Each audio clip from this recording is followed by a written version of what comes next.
రాత్రికాలం సమయంలో నాయన అయ్యా నీకు వందనాలు తండ్రి. నీ దాసుని ప్రేరేపించి అయ్యా నీకు స్తోత్రం. ఇంత మంచి చక్కటి సమయాన్ని ఇచ్చినందుకు నీకు వందనాలు, స్తోత్రాలు చెల్లించుకుంటున్నాను. ఈ దాసునికి ఇంకా ప్రభు మంచి ఆరోగ్యమును దయచేసి మాకు కావాల్సిన నాయన నీకు వందనాలు తండ్రి. మంచి వర్తమానములను అయ్యా నీకు స్తోత్రములు నాయన. మీ కొరకు నిలబడే మంచి ధైర్యం కలిగిన సేవకులుగాను మమ్మల్ని నిలబెట్టమని, అలాగనే మీ దాసుని వాడుకోమని గూగుల్ మీట్లో వచ్చిన ప్రతి ఒక్కరిని మీరు దర్శించి తండ్రి నీకు వందనాలు తండ్రి. అంత దినములలో ప్రభు ప్రతి ఒక్కరము కూడా బలపరచబడుటకు అయ్యా నీకు స్తోత్రం. నీ కొరకు ఆయత్తపడుటకును అయినా నీకు వందనాలు తండ్రి. అందరముగా ప్రభు నీ సేవలో ముందుంటుటకు సహాయం దయచేయమని, అనేకులకు దీవెనకరంగా మేము ఉండటకు సహాయం దయచేయమని మరొకసారి దాసుని నిలబెట్టుకొని నీ శిలువ చాటును మరుగుపరుచుకొని మహిమ పొందమని యేసయ్య నామములో అడుగుచున్నాను మా తండ్రి. ఈ దినమున మనము ప్రకటన గ్రంథము 14వ అధ్యాయము మరియు 19వ అధ్యాయము మన crew members, organizers whats application ద్వారా మెసేజ్ పెట్టడం కూడా జరిగింది.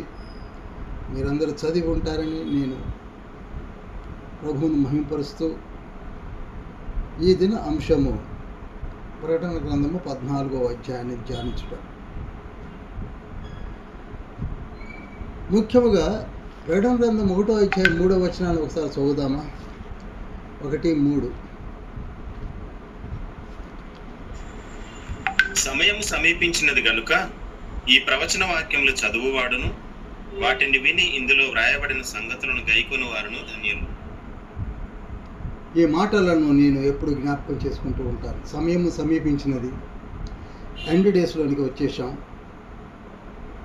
యుగాంతమందు ఉన్నాము, ప్రకటన గ్రంథాన్ని ధ్యానిస్తున్నాము. ఇప్పుడు మీటిలో 40% కనపడుతున్నారు నాకు. ఈ దినములలో ప్రకటన గ్రంథాన్ని ధ్యానింపచేయటం తండ్రి యొక్క చిత్తమై ఉన్నది. అనేకులు వినాలనే సదుద్దేశంతోనే మేము ప్రార్థించి ప్రకటన గ్రంథాన్ని పక్కకు పెట్టి అర్థం కాదని వదిలివేసిన ఈ దినములలో వేద్యాలకు తావు లేకుండా, థియరీస్కి తావు లేకుండా, pre tribulation, middle tribulation, post tribulation అనే థియరీస్కి తావు లేకుండా 22 అధ్యాయాన్ని ధ్యానించిన తర్వాత మనకి మనమే అలనాడు బెరియవాసుల వలె, తెస్సలోనికలోని పట్టణస్థుల వలె, గ్రీకు దేశస్థుల వలె తెలుసుకొని ప్రభువు అక్కడ ఏ విధంగా ఉంటుందో కన్నులారా అలనాడు చూసిన అపోస్తులుడైన యోహాను వలె మనము కూడా చూస్తూ ముందుకు సాగాలనే సదుద్దేశంతో ఈ ప్రకటన గ్రంథాన్ని స్టార్ట్ చేశాం. ఎంతో స్ఫూర్తితో ముందుకు సాగాలని ప్రార్థిస్తూ ముందుకు సాగుతున్నాం. మీ అందరి ప్రార్థనలు తండ్రి దీవించిన విధానమును బట్టి ఈ దినమున 14వ అధ్యాయాన్ని ఒకవేళ సమయం అనుకూలిస్తే 19లోని కూడా ధ్యానించడానికి వెళదాం. మీతో ఒకే ఒక మాట తెలియచెప్పేది ఏమిటనగా, ఈ థియరీస్ని పక్కకు పెట్టుకోండి. ప్రకటన అనగానే సంఘం ఎప్పుడు ఏర్పడుతుంది అనే ఫస్ట్ క్వశ్చన్ వస్తుంది. అది కాసేపు పక్కన ఉంచుదాం. 22 అధ్యాయాల్లో ఏముందో తెలుసుకుందాం. తండ్రి మనతో మాట్లాడట కొరకు సిద్ధపరిచినటువంటి విషయాలను తెలుసుకుందాం. ప్రతి అధ్యాయంలో మనం ఒక ఆర్డర్లో వస్తూ ఉన్నాం. ఏదో ఒక్కసారి విన్నంత మాత్రాన ప్రకటన అర్థమవుతుంది అనుకుంటే అది పొరపాటు. చదవాలి, బాగా ధ్యానించాలి, మెడిటేట్ చేయాలి, అనేకులకు తెలియని వారికి తెలియచెప్పాలి. ఇక్కడ డిబేట్స్ కొరకు లేక వాదులాట కొరకు తండ్రి మనల్ని ఏర్పరచుకునలేదు. అందుకే 2వ తిమోతి పత్రిక 2వ అధ్యాయం 14-15 వచనాల్లో అంటాడు, అనవసరమైన వాదులాటల వల్ల సమయం వృధా అవుతుందని. తీతుకు రాసిన పత్రిక 3వ అధ్యాయం 9వ వచనంలో కూడా ఉంటుంది. డిబేట్స్ వల్ల సమయం వృధా అవుతుంది. మనకు కావలసింది జ్ఞానము, మనకు కావలసిన వివరణను మనం తెలుసుకోవాలి. అనేక మార్లు చెప్తున్నాను, మరలా చెప్తున్నాను. జ్ఞానం కొరకు అర్రులు తోద్దాం. జ్ఞానమును వెతికి ప్రభు పాదము చెంత ఆత్మపూర్ణులమై ప్రార్థించి తెలుసుకుందాం. ఈ మాటలను మన హృదయంలో రిజిస్టర్ చేసుకుందాం. ఈరోజు ధ్యానించబోయే చాప్టర్ 14 ప్రార్థన చేస్తున్నాను. మిక్కిలి ప్రేమ కనికరం కలిగిన మహోన్నతుడ పరిశుద్ధ పలుకుతుంది. మీ బంగారు పాదం చెంతకు ప్రకటన గ్రంథంను ధ్యానిస్తూ 14వ అధ్యాయంలో ధ్యానించడం కొరకు వచ్చి ఉన్నారు. మీరే మాతో సూటిగా మాట్లాడండి. పరమ తండ్రి, వచ్చిన బిడ్డలందరినీ దీవించండి. యేసయ్య, అలనాడు మీరు చేయి పట్టుకొని నడిపించిన రీతిలో మమ్మల్ని నడిపించండి. ఆత్మదేవ, మా మనోనేత్రములు వెలిగించి వినగల చెవులను హృదయములను అనుగ్రహించి వాక్యమును మా హృదయాలను గుర్తింపచేసి ఫలింపచేసి అనేకులకు సందేహపడు వారిని రక్షించి అనే మాట ఉన్నదిగా ప్రభు. ఆ మాటలను మా వాళ్ళు నెరవేర్చండి. అనేకులు సందేహపడుతూ ఉన్నారు. వాటన్నిటికీ వివరణ వినివారు మా మధ్యలో నుంచి అనేకులు లేవనెత్తబోతున్నారు. మీ కార్యార్థమే మంచి దైవజనులు లేవనెత్తున్నారు. మా మధ్యలో టీచర్స్ ఉన్నారు, ప్రొఫెసర్స్ ఉన్నారు, స్కాలర్స్ ఉన్నారు. రాబో దినాల్లో మీ రాకడలో నిలబడి చెప్పుటకు వారిని తర్ఫీదునిచ్చి దివ్య వాక్కులను వారి హృదయాల్లో ఇనపొకటితో లిఖింపమని మరలా బోధించే దివ్యమైన జ్ఞానం వారికి ప్రసాదించి మమ్మల్ని దీవించమని పేరు పేరున దీవించి ఆశీర్వించమని రానయ్యున్న బిడ్డను సకాలంలో నడిపించమని యేసయ్య పరిశుద్ధ నామములో అతి వినతి వేడుకుంటున్నాం పరమ తండ్రి. ఆమేన్. ఆమేన్. ఆమేన్. ఆమేన్. ఆమేన్. ఆమేన్. మనము గడిచిన ఎపిసోడులో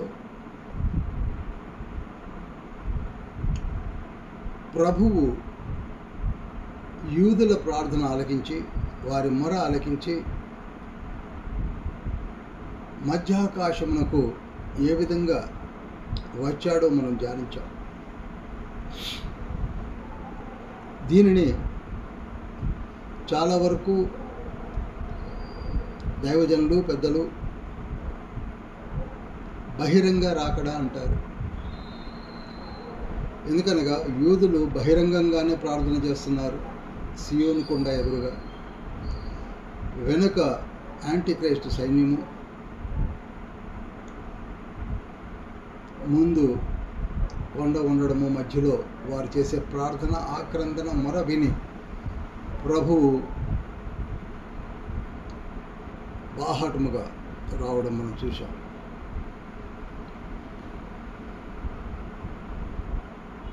ఇదే ఈ రోజులలో ఉన్నటువంటి ఈ థియరీస్లో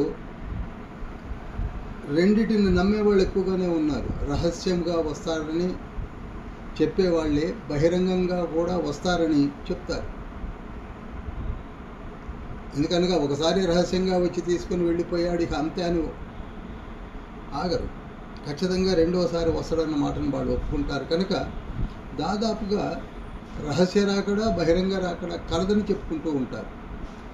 సరే, రహస్య రాకడ ఎప్పుడు, మిడిల్ ట్రిబులేషన్ మధ్యలో వచ్చేది ఎప్పుడు, బహిరంగంగా వచ్చేది ఎప్పుడు మనం ధ్యానిస్తూనే ఉన్నాం కనుక మీకు ఈ పాటికి అర్థమైపోతూ ఉంటుంది.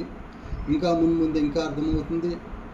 కానీ ఇప్పుడైతే మాత్రం బహిరంగంగానే వచ్చాడు. వస్తూ తన వెంట ఎంతమంది గుంపులను తెచ్చుకుంటారని చెప్పామండి? 5 గుంపులు.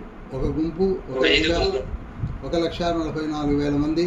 రెండవ గుంపు బలిపీఠం కింద ఉన్న హతులైన పరిశుద్ధులు. మూడవ గుంపు పరదేశంలో ఉన్న పరిశుద్ధులు. 4వ గుంపు చనిపోయిన పరిశుద్ధులు పాతాళములో నుండి బ్రతికి ఉన్న మనం. ఐదవ గుంపు బ్రతికి ఉన్న, అలనాడు బ్రతికి ఉన్న, ప్రభు వచ్చే నాటికి బ్రతికి ఉన్న పరిశుద్ధులు. ఈ ఐదుగురు కలిసి మధ్యాకాశమునకు వెళ్ళి అక్కడ నుంచి తిన్నగా ఎక్కడికి వస్తారనగా సియోను కొండపైకి వస్తారు. ఇది ఒక తీయని అనుభూతి అని కూడా చెప్పాను.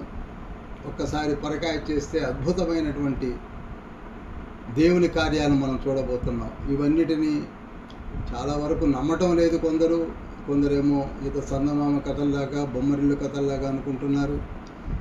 మరి కొందరేమో హాస్యాస్పదంగా ఇప్పటికే 1000 ఏళ్ల పరిపాలన జరిగిపోతుందని, 1914 నుంచే 1914 నుంచే 1000 ఏళ్ల పరిపాలన స్టార్ట్ అయిందని చెప్పుకునే వాళ్ళని కూడా నేను విన్నాను.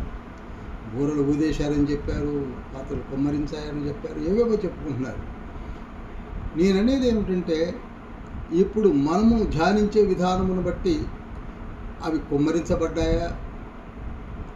ఇందాక నేను చదివి వినిపించాను. ఈ ప్రవచన వాక్యములను చదువువాడు ముందు వినువాడు ధన్యులు, ఇవి త్వరలో సంభవింపనై ఉన్నది. ఇంతవరకు మనం ఏమీ చూడలేదు. మిడతల గుంపులు వచ్చాయండి, సింహము తలలు కలిగినటువంటి గుర్రాలు వచ్చాయండి, ఇవన్నీ జరగలేదు కదా. సూర్యచంద్ర నక్షత్రములు 1/3 చీకటి కమ్మడం ఏమైనా చూసాం, పోనీ తక్కినంటే నమ్మొచ్చేమో కానీ చూడలే కదా. వాటర్ ఎక్కడ మాచిపత్రి కాలే కదా. 1/3 ట్రాన్స్పోర్టేషన్స్ సముద్రము పైన జరిగేటివి పాడైపోలే కదా. రక్తమయమైపోయిన సముద్రాలు లేవు కదా. కనుక అనుకుంటంలో కూడా కొంచెం రీజనింగ్ అనేది ఉండాలని అంటాను. సరే, ఏది ఏమైనప్పటికీ 14th చాప్టర్ అనేది నేను మొదటి నుంచి చెప్తున్నాను. ప్రకటన గ్రంథంలో 2 చాప్టర్స్ టూకీ దర్శనాలు అంటారు. నోట్ చేసుకోండి. బ్రీఫ్గా సమ్మరైజ్ చేసి చెప్పినటువంటి చాప్టర్స్ 2, ఒకటి 7, రెండోది 14. 7వ అధ్యాయము 14వ అధ్యాయాలు టూకీ దర్శనాలుగా సమ్మరీ, బ్రీఫ్గా సారాంశంని చెప్పినటువంటి అధ్యాయాలు. అందుకే ఇవి అర్థమవడం కొంచెం ఒకంత కష్టంగా ఉంటుంది. ఈరోజు మీరు జాగ్రత్తగా వినాలి, జాగ్రత్తగా వినాలి, జాగ్రత్తగా వినాలి. ఈ 14వ అధ్యాయాన్ని 7 పార్ట్స్గా నేను చెప్తాను. నోట్ చేయండి. 7 పార్ట్స్. ఎన్ని పార్ట్స్ అండి? 7 పార్ట్స్. 7 పార్ట్స్. 7 పార్ట్స్గా ఉన్నాయి. అనగా ఈ శ్రమల కాలము 7 సంవత్సరాలని మనకు తెలుసు. మహాశ్రమల కాలము 7 సంవత్సరాలని మొదటి నుంచి ప్రకటన గ్రంథములో మనము బల్లి వేస్తూనే ఉన్నాం. ఈ 7 సంవత్సరాలలో జరగబో సంభవాలను చివరికి ర్యాప్చర్ తీర్పును కూడా, ఆర్మగెద్దోను యుద్ధాన్ని కూడా, ఈ సంభవాలన్నిటిని కూడా బ్రీఫ్గా సమ్మరైజ్ చేసి మనకు ఇవ్వడం అంటూ జరిగింది అంటే 14వ అధ్యాయమే. అందుకే చాలామందికి 14వ అధ్యాయం కన్ఫ్యూజన్లోనే పడేసిందని చెప్పచ్చు. 14 తర్వాత 15 వచ్చింది. 15లో పాత్రలు పట్టుకొని ఉన్నటువంటి దూతలను చూసాం. 16లో పాత్రల కుమ్మరింపు చూసాం. 17లో యాంటీ క్రైస్టు, ఆ స్త్రీ, రోమ్ యొక్క పరిపాలన, ఇవన్నీ చూసాం. కనుక 14లో ఏమిటి, 15, 16, 17, 18, 19, 20, 21, 22 వేరువేరుగా ఉన్నది ఏమిటని కన్ఫ్యూజ్ అవుతారు ప్రతి పాఠకులు కూడా. కానీ దెర్ ఇస్ నో కన్ఫ్యూజన్. ఇవి మొత్తము ప్రకటన గ్రంథంలో ఉన్నటువంటి యాంటీ క్రైస్ట్ యొక్క పరిపాలన మొదలు చివరి వరకు కూడా బ్రీఫ్గా ఎక్స్ప్లెయిన్ చేసినటువంటి గ్రంథమే ప్రకటన 14వ అధ్యాయము. ఇప్పుడు ఎలాగో మీకు నేను చెప్పబోతున్నాను. ఫస్ట్ పార్ట్ నోట్ చేయండి. ఫస్ట్ పార్ట్ ప్రకటన 1 నుండి 5 వచనాలు. ఇది ఫస్ట్ పార్ట్ అంటాను. 1 నుండి 5 వచనాలు. ఇప్పుడు చదువుదాము. 1 నుండి 5 వచనాలు చదువుదాం.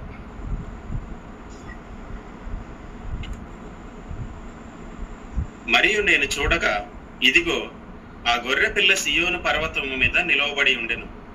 ఆయన నామమును, ఆయన తండ్రి నామమును నొసళ్ళ యందు లిఖింపబడి ఉన్న 144,000 మంది ఆయనతో కూడా ఉండిరి.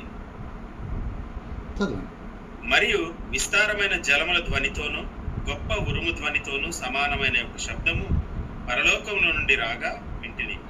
నేను వినిన ఆ శబ్దము వీణలు వాయించుచున్న వైనికుల నాదమును పోలినది. వారు సింహాసనం ఎదుటను ఆ 4 జీవుల ఎదుటను పెద్దల ఎదుటను ఒక క్రొత్త కీర్తన పాడుచున్నారు. భూలోకంలో నుండి కొనబడిన ఆ 144,000 మంది తప్ప మరి ఎవరునూ ఆ కీర్తన నేర్చుకున్న జాలరు. వీరు స్త్రీ చాలు. ఇక్కడ మరలా చెప్తున్నాను, జాగ్రత్తగా వినండి. యోహాను క్లియర్గా చూస్తున్నాడు. నేను చూడగా ఇదిగో ఆ గొర్రెపిల్ల సియోను పర్వతంపై నిలబడుట. సియోను పర్వతంపై ప్రభువు దిగి వస్తాడు అని 65 బుక్స్ కూడా ఘోషించాయి. 65 పుస్తకాలు కూడా. అందుకే మన బైబిల్ని కెనానికల్ బైబిల్ అని ఎందుకన్నారనగా, ఎప్పుడో ఎక్కడో ఏయో సంవత్సరాల్లో ఆయా సంవత్సరాల్లో రాయబడినటువంటి 40 ప్రాఫిట్స్ ఒకే ఒక వ్యక్తిని గురించి వివరణగా ఇచ్చినటువంటి గ్రంథమే మన బైబిల్ అని చెప్తూ ఉంటాం కదా. యేసుక్రీస్తు ప్రభువారిని గురించి ఆది కాండము మొదలుకొని యూదా పత్రిక వరకు 65 బుక్స్. ఆయన సియోను కొండపై కాలు మోపుతాడు అని జకర్యా ప్రవక్త 14వ అధ్యాయం 4వ వచనంలో లిఖింపజేశాడు. నోట్ చేసుకోండి. 14:4లో జకర్యా పరిశుద్ధాలయం కట్టడానికి వెళ్ళినటువంటి జకర్యా ప్రభు రాకడలో సియోనుపై కాలు మోపుతాడని లిఖింపజేశాడు. చూడండి ఎంత అడ్వాన్స్గా ప్రవచనం వచ్చిందో. అదేవిధంగా మీకా గ్రంథము 1వ అధ్యాయం 3వ వచనము, మీకా గ్రంథము 4వ అధ్యాయం 1వ వచనంలో కూడా మైనర్ ప్రాఫిట్ అయిన మీకా కూడా ప్రభు యొక్క రాకడ సియోనుపై అని లిఖింపజేశాడు. చూడండి మీకా. ఆ తర్వాత యెషయా క్రీస్తు పూర్వం 732లోనే 2వ అధ్యాయం 2వ వచనంలో ఆయన సియోనుపై కాలు మోపుతాడు, ఆ పరిశుద్ధ పట్టణంలోనికి మరలా రాబోతున్నాడు అన్నాడు. అంత మాత్రమే కాదు, కీర్తనకారుడైనటువంటి దావీదు 2వ కీర్తన 6వ వచనంలో కూడా నా రాజును సియోను కొండపై ఆసీనునిగా చేయుచున్నానని ప్రవచించాడు. ఇవే మాటలను యూద 65వ పుస్తకమైన యూద, half brother of lord Jesus 1వ అధ్యాయం 15వ వచనంలో కూడా వేవేల పరిశుద్ధులతో కూడా ఆయన వచ్చును అని చెప్పి లిఖింపజేశాడు. ఎంత అద్భుతమో చూడండి. ఎహెచ్కేలు కూడా ఆయన చెరలో ఉండి కెబారు నది ఒడ్డున బబులోనులో ఉండి బాబిలోనియాలో నుండి 44వ అధ్యాయం 1-2 వచనాల్లో యేసుక్రీస్తు ప్రభువారు తూర్పున ఉన్న ప్రాంతంలోనికి అడిగిడబోచున్నాడని లిఖింపజేశాడు. ఇంకా ఆశ్చర్యం ఏమిటనగా క్రీస్తు పూర్వమే 1711లో యాకోబు అట్ ద ఏజ్ ఆఫ్ 147లో ఆయన ఏమంటున్నాడో తెలుసా? 49వ అధ్యాయం 9వ వచనంలో యూదా గోత్రపు కదమ సింహము ఎవరి గురించి అన్నాడు? యేసయ్యను గురించి. యూదా గోత్రపు కదమ సింహం అని. ఈనాడు అసలు యేసయ్య యొక్క దైవత్వమును గురించి డిబేట్లు పెట్టుకుంటున్నారు. ఎంత విచారకరమో చూడండి. యూదా గోత్రపు కదమ సింహము అన్నాడు యాకోబు. 1711 క్రీస్తు పూర్వములో మొట్టమొదటి విషయాలు. ఆ తర్వాత ఆయన షీలోహునకు వచ్చినప్పుడు అన్నాడు. ఎవరంటే యేసయ్య. షీలోహ కనుక గుడారం. ఆయన గుడారము ద్వారా రాజదండమును పట్టుకొని రాబోతున్నాడని ప్రవచించాడు. చూడండి ఎంత క్లారిటీగా ఉందో. ఆ తర్వాత 11వ వచనంలోనికి వచ్చేసరికి ద్రాక్షావల్లికి తన గాడిదను, ఉత్తమ ద్రాక్షావల్లికి తన గాడిద పిల్లను కట్టి తన వస్త్రములను ద్రాక్ష రసములోను, తన అంగీలను, తన బట్టలను ద్రాక్ష రక్తములోను తొట్టిలోను ఉతుకుకొనును. అనగా యేసయ్య ఒకసారి శిలువలో రక్తాన్ని చిందించి మనకు రక్షణ అనుగ్రహిస్తానని చెప్పింది యాకోబే. తన వస్త్రములను రక్తములో ముంచుతాడని చెప్పింది కూడా యాకోబే ఆర్మగిద్దోను యుద్ధం గురించి. హల్లెలూయా, హల్లెలూయా, హల్లెలూయా. ఇది మామూలు ప్రాప్సీ కాదండి, ఇది మామూలుగా చదువుకుంటే ప్రాప్సీ కాదండి. ఆదికాండము 1513లో మోసెస్ రాసినప్పుడు యాకోబు చెప్పిన ప్రవచనం, అంచె దినములలో నా పిల్లలారా నా ఎదురుగా రండి, I will tell you at the time of Jesus coming అని. యేసయ్య ఏ విధంగా వచ్చి శిలువ నిర్గమం గావిస్తాడో సరిగ్గా 4000 సంవత్సరాల తర్వాత 11వ వచనంలోనే చెప్పాడు, 49:11. అదేవిధంగా ఆర్మగిద్దోను యుద్ధం ఏ విధంగా జరిగిస్తాడో ప్రకటన గ్రంథం 19వ అధ్యాయం 11, 12, 13, 14, 15, 16 వచనాల్లో విషయాన్ని ఆయన అక్కడనే వివరించాడు. తన వస్త్రములను రక్తములో ముంచును అని. అంత గొప్ప గ్రంథం అంది. ఈనాడు ఆ యేసయ్య ఏమిటని వెతుకుంటున్నాం మనం. విచారకరం. ఆయన సెకండ్ కమింగ్ గురించి ధ్యానిస్తున్నాం మనం. కొందరు ఇంకా మొదటి కమింగ్లోనే ఉన్నారు పాపం. ప్రార్థన చేయండి, వారి కొరకు చేయండి. మరి ఏం చేద్దాం? మనది ఏమైపోయిందంటే ఇప్పుడు వినేవారి కంటే చెప్పేవారు ఎక్కువైపోయారు.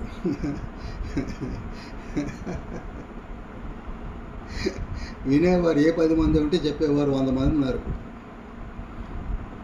అక్కడికి వచ్చింది తలకాయ నొప్పి. ఇప్పుడు అందరూ చెప్పేస్తున్నారు, ఏవేవో చెప్పేస్తున్నారు.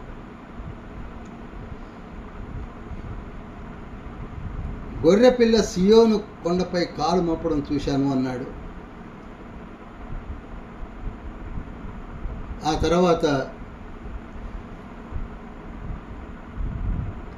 ఆయన తండ్రి నామము నొసళ్ళయందు లిఖింపబడి ఉన్న 144,000 మంది ఆయనతో ఉన్నారని చెప్పాడు. ఎంతమంది అండి?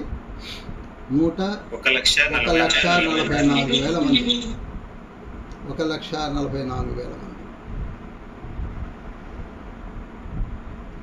ఈ 1,44,000 మంది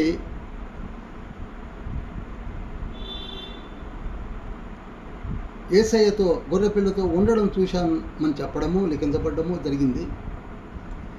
వీటిలో కూడా చాలా వరకు ఎక్కడ కన్ఫ్యూజ్ అయ్యారంటే, ప్రకటన గ్రంథము 7వ అధ్యాయము 3 నుంచి 8 వచనాలలో అదే ఫిగర్ కలిగినటువంటి ఒక అంకె కనపడుద్ది మనకి. ప్రకటన గ్రంథం 7వ అధ్యాయము 3 నుంచి 8. ఈ 1,44,000 మంది, అక్కడున్న 1,44,000 మంది ఒకటే అనుకున్నారు. కాదు, వారు వేరు, వీరు వేరు. ఎలా అండి అని మీరు అనుకోవచ్చు. నేను ఇదివరకే కొంచెం చెప్పాను, మరలా చెప్తున్నాను. అక్కడ నొసటన ముద్ర వేయబడిన ఆ 1,44,000 మంది యాకోబు సంతానములో నుండి రికగ్నైజ్ చేసి వారి నొసటన ముద్ర వేయించడం జరిగింది. అక్కడ జాగ్రత్తగా మీరు చదివినప్పుడు. అయినా నేను మరలా వివరించబోతున్నాను అనుకోండి, అది ముందు అది కూడా టూకి దర్శనమే. ఎప్పుడు జరుగుతుందనగా సెకండ్ హాఫ్లో, జాగ్రత్తగా వినండి, నోట్ చేసుకోండి. సెకండ్ హాఫ్లో ఆర్థడాక్స్ యూదులు ధర్మశాస్త్రము పట్టుకొని నీతిమంతులుగా ఉండాలని ప్రయత్నం చేసే వారిని యేసుక్రీస్తు ప్రభు వారు తీసుకొని వెళ్ళి పెట్రా లేక సెలా అనే ప్రాంతంలో దాచిపెట్టడం జరిగింది కదా. ఆ రోజులలో సెకండ్ హాఫ్లో సాతాను విజృంభణలో, సాతాను ఏలుబడిలో, అప్పుడు యెరూషలేములో ఉన్నటువంటి పరిశుద్ధులు, క్రీస్తును నమ్మి ప్రభుని రక్షకుడుగా అంగీకరించినటువంటి జ్యూస్, ఇజ్రాయేలీలో ఉన్నటువంటి వారు ఎంతమంది అండి? 1,44,000. అందులో ఒక గోత్రం నుండి ఒక్కళ్ళు కూడా లేరని మనం చదివినప్పుడు ఆశ్చర్యపోతాం. దాను అనే గోత్రంలో ఒక్కళ్ళు కూడా లేరు. రూబేను, షిమ్యోను, లేవి, యూదా, ఇషకారు, జబులూను, దాను, నఫ్తాలి, ఆషేరు, బెన్యామీను, ఎఫ్రాయిములలో కూడా ఉన్నారు, కానీ దానులు ఎవరూ లేరు. అది ఎందుకో ఏమిటో తర్వాత మనం ధ్యానించబోతున్నాం అనుకోండి. 1,44,000 మంది ఎప్పటి వారు వీరనగా ఆర్థోడాక్స్ జ్యూస్ని దాచిపెట్టినప్పుడు యేసయ్యను రక్షకుడుగా అంగీకరించిన వారిని తండ్రి నొసటన ముద్ర వేసి వారిని ఏ చీడ, ఏ పీడ, ఏ ముట్టుకోకుండా, ఏ మిడతలు కావచ్చు, లేకపోతే ఇంకేదైనా కావచ్చు, ఏ చీడైనా కావచ్చు, ఏ విధమైనటువంటి కష్టాలు కానీ ముట్టుకోవడానికి వీలు లేకుండా వారికి ముద్ర వేయడం జరిగింది. వాళ్ళు ఎంతమంది అండి? 1,44,000. వారు వీరు కారు. చాలామంది అక్కడ కన్ఫ్యూజ్ అయ్యారు. ఎవరికైనా మీరు చెప్పొచ్చు, వారు వేరు వీరు వేరు, వారు వేరు వీరు వేరు. వీరెవరనగా వీరట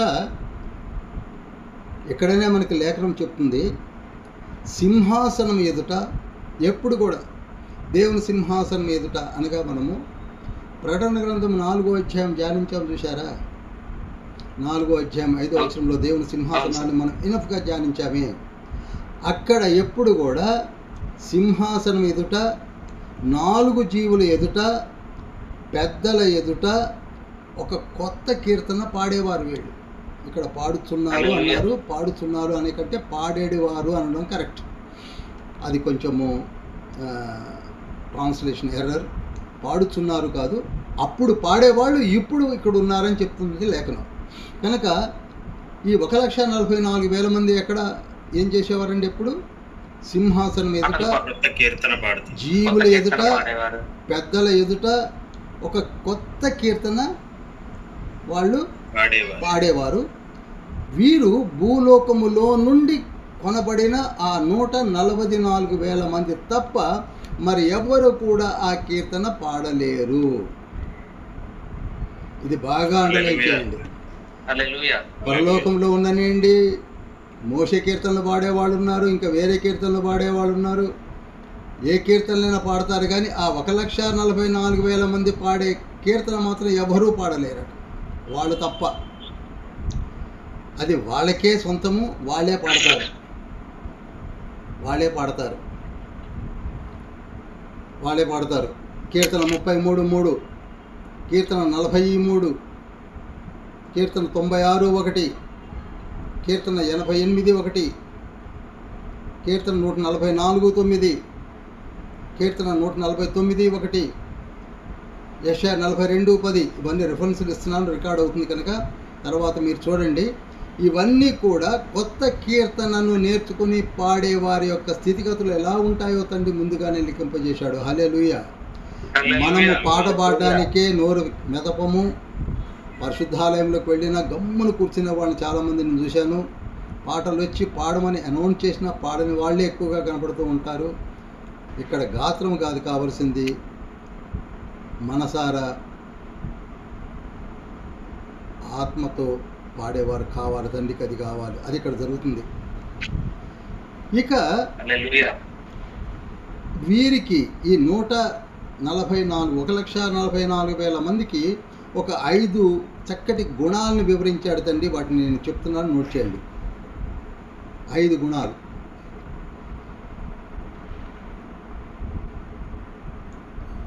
చాలా వరకు అనుకున్నది ఏమిటంటే, రకరకాలుగా అనుకున్నారు, అవన్నీ పటాపంచలు అయిపోవాలి. ఈరోజు రకరకాలుగా అనుకుని కామెంట్ చేసిన అన్ని పటాపంచలు అయిపోవాలి. చూడండి, 5 చెప్తున్నాను. నంబర్ 1, తర్వాత అందుకే బాగా చదవండి అని అందరికీ చెప్పాను. నంబర్ 1, స్త్రీ సాంగత్యమున అపవిత్రులు కానివారు. నంబర్ 1, స్త్రీ సాంగత్యమున అపవిత్రులు కానివారు అనగా ఏ స్త్రీతో కూడా ఎటువంటి సంబంధము లేకుండా, లస్ట్ఫుల్ లైఫ్ లేకుండా. అపవిత్రులు కానివారంటే లస్ట్ఫుల్ లైఫ్, అది ఒక పవిత్రమైన బంధం కాకుండా అపవిత్రంగా ముందుగా చెడు కార్యాలు చేసిన తర్వాత మారు మనసు పొంది, మనలాంటి వాళ్ళు చాలామంది ఉంటారు కదా, తప్పుడు పనులన్నీ చేసి ఇప్పుడు మారు మనసు పొందామండి, ఇప్పుడు మేము చాలా పరిశుద్ధులం అంటుంటారే. అసలు స్త్రీ సాంగత్యమున వారు అపవిత్రులే కాలేదట, అపవిత్రులు కానివారు. నంబర్ 1.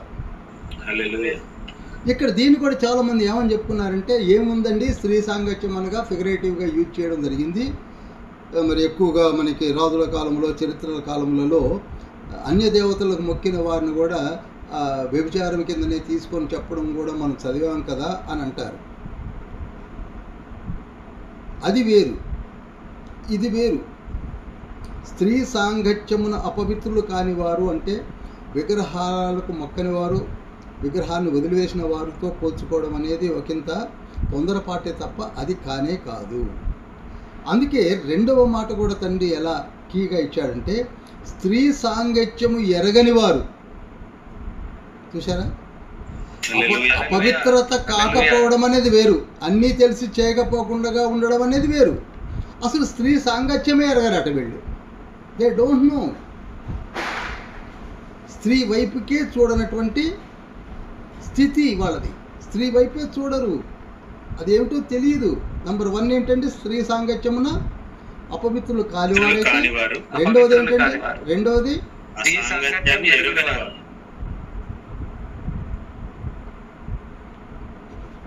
చాలా జాగ్రత్తగా ధ్యానించాలి. మూడవది, వీరు దేవుని గొర్రెపిల్ల కొరకు ప్రథమ ఫలముగా ఉండుటకై మనుషులలో నుండి కొనబడిన వారు. హల్లెలూయా.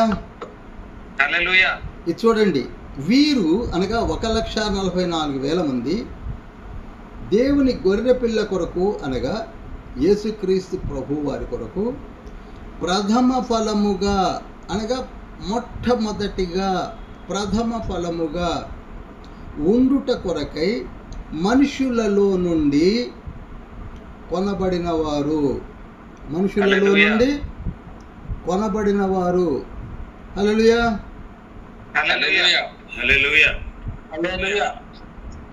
నేను ఇక్కడ చెప్పే విషయాలన్నీ కూడా నాకున్నటువంటి ప్రత్యక్షతలు చెప్తున్నాను. ఇవి మీరు గ్రాంట్ చేస్తే చేసుకోవచ్చు, లేదా పక్కకు పెట్టేసుకోవచ్చు. మీరు కూడా బాగా చదివి నా మాటలను బేరేజ్ వేసుకొని, ఒకవేళ ఇవి నిజమై ఉంటుంది అనుకుంటే యాక్సెప్ట్ చేయండి, లేకపోతే అలా పక్కకు పెట్టుకొని అవి జరిగినప్పుడే, మీరు తెలుసుకున్నప్పుడే సంతోషించండి. అదేమిటనగా, యేసుక్రీస్తు ప్రభు వారు పుట్టినప్పుడు బెత్లెహేములో ఒక రాజు, అంతిప హేరోద్ అనే రాజు, తన రాజ్యం ఎక్కడ చేజిక్కించుకుంటాడో ఆ రాజు పుట్టాడట అని జ్ఞానుల మాటలు విని ఆందోళన చెంది తొందరపడి 2 సంవత్సరాల లోపు పిల్లలందరినీ కూడా యెరూషలేములోను, బెత్లెహేములోను, రామాలోను చంపి పారేయమని ఆజ్ఞను జారీ చేశాడు. అందరికీ తెలుసు. చంపేయమని. పసిపిల్లలు, పసికందులు, ముక్కు పచ్చలారని 2 years లోపు పిల్లలు. ఆలోచించండి, 2 సంవత్సరాల లోపు పిల్లలు. మనం అనుకుంటున్నట్టుగా విగ్రహాలు మానేసిన వాళ్ళు, లేకపోతే ఏ స్త్రీని చూసి కూడా చెంచలు కాని ప్రవరాఖ్యుల వంటి వారు కాదు. వీరు 2 సంవత్సరాలు లోపు పసికందులు. ఇప్పుడు మీకు 3 విషయాలు చెప్పాను. స్త్రీ సాంగత్యం అపవిత్రులు కానివారు, స్త్రీ సాంగత్యం ఎరగనివారు, యేసయ్య కొరకై ప్రథమ ఫలముగా, యేసయ్య ప్లేసులో, యేసయ్య స్థానములో ఇన్ని లక్షల మంది చనిపోతే తండ్రి ఏమి చేయకుండా వదిలేస్తాడని ఎలా అనుకుంటున్నారండి? అసలు అట్లా ఆలోచించడం లేదంటే ఎవరు కూడా. హల్లెలూయా. మనం కనీసమని ఆలోచించాలి. ఒక్క చిన్న బాబు పిండముగా రాలిపోతేనే కుమిలిపోతామే. 1 సంవత్సరం తర్వాత చనిపోతే ఎలా అయిపోతుందో ఆ కుటుంబంలో ఉన్నవారు తెలుస్తుంది. 2 సంవత్సరాల లోపు చనిపోతే ఎలా ఉంటుందో ఆలోచించండి. ఒక్కళ్ళు కాదు, లక్షలాది మంది తల్లులు వేదన. అందుకే అక్కడ అంటాడు కదా, మత్తయి సువార్త 2వ అధ్యాయం 16-17 వచనాల్లో, రామాలో అంగలార్పులు వినపడుతున్నాయి. అంగలార్పులు. ఇర్మియా 31:15లో కూడా ఉంది ఆ ప్రాఫెసీ. అంగలార్పులు. పిల్లలు చనిపోయారండి. కళ్ళ ముందున్న పిల్లల్ని గుంజి ఖడ్గం చేత చంపి పారేస్తున్నారు. ఎత్తుకున్న పిల్లలు ఆ తల్లుడికి తెలుస్తుంది ఆ వేదన, ఆ కడుపు కోత. వాటిని మనం పట్టించుకోవట్లేదు. ఎక్కడో విగ్రహాలు మొక్కనోళ్ళు అని చెప్పుకుంటున్నామే తప్ప దేవుని గొర్రెపిల్ల కొరకు ప్రథమ ఫలముగా మనుషులలో నుండి వచ్చిన వారు వాళ్ళు. నాకు తండ్రి తెలియజేసింది ఏమిటనగా, వీరు యేసయ్య స్థానములో చంపబడినటువంటి అనింద్యులు,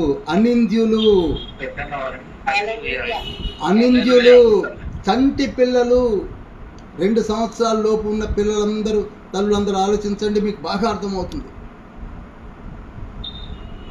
అందుకే 4వ పాయింట్, 4వ కీ ఏంటంటే, వీరి నోట ఏ అబద్ధమును కనపడలేదు. 2 సంవత్సరాల పిల్లలు ఎటువంటి వాళ్ళు చూడండి, వారి సరైన మాటలే రావు. మాట్లాడినా కానీ నిష్కల్మషులు, చిన్ని హృదయము, పసి కందులు, ఆడుకుంటూ ఉంటారు, తడబడ అడుగులు వేస్తుంటారు 2 సంవత్సరాలకు. లాస్ట్గా వీరు అనింజులు అని ఉంటుంది. చూడండి ఏమనుంటుంది, 4వ వచనం చదువుతున్నా. వీరు స్త్రీ సాంగత్యమును అపవిత్రులు కానివారును, స్త్రీ సాంగత్యం ఎరగని వారునై ఉండి, గొర్రెపిల్ల ఎక్కడికి పోవునో అక్కడికల్లా ఆయనను వెంబడించురు. వీరు దేవుని కొరకును గొర్రెపిల్ల కొరకును ప్రథమ ఫలముగా ఉండుటకై మనుషుల్లో కొనబడిన వారును అని 5వ వచనంలో, వీరి నోట ఏ అబద్ధమును కనపడలేదు, వీరు అనింద్యులు. అనింద్యులంటే యూ కెనాట్ బ్లేమ్ దెమ్. అసలు ఏ రకంగా కూడా వారి మీద నింద వేయలేము. ఎవరండి? చిన్నపిల్లలు తప్ప. తండ్రి నాకు తెలియజేసింది అది.